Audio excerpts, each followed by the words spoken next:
terrain of danger and survival for newcomers. In this sense, the anthology affirms what is already well known about the American story of migration, which is that in order to become American, to participate in the American dream, to be a part of American exceptionalism, the newcomers often and unfortunately have to undergo rites of initiation that range from contempt to brutality. Part of the American mythology is that these regrettable aspects of the American experience will ultimately be overcome by individuals and the nation as a whole. This anthology challenges that optimism, as Jesus Y. Valles expresses succinctly in his poem, "You Find Home, Then You Run," when he writes, "I do not have a country." Composed in the era of Make America Great Again and its aftermath, or perhaps simply its fallow period before it rises once more, the anthology's mix of pessimism, defiance, and occasional optimism captures the mood of so many Americans. Many, on all sides, are worried about the fate of the country.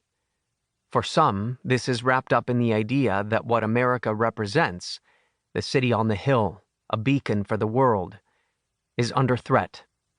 For others, including many in this anthology, the worry is about how to live in a country that is simply, for better and for worse, home. One of the most unique things about Somewhere We Are Human is the visible presence of those writers who are both geographically mobile and who have moved across norms and boundaries of sex and gender as queer, non-binary, or trans. This is not accidental. The borders of nations are not only racialized, politicized, and militarized, but also gendered and sexualized, as Gloria Ansaldúa pointed out in Borderlands, La Frontera. And the sociologist Aníbal Quijano has argued that America, as the continental region from north to south where contemporary capitalism reached its apotheosis through colonialism, required the construction of a bourgeois heteronormative family. This is why the proponents of Make America Great Again cast unwelcome migrants as murderers and rapists, since both threaten this kind of family, which also stands in for the nation. And this is why an anthology that is ambivalent about America itself throws the borders of geography, nationality, gender, sexuality, and identity into question.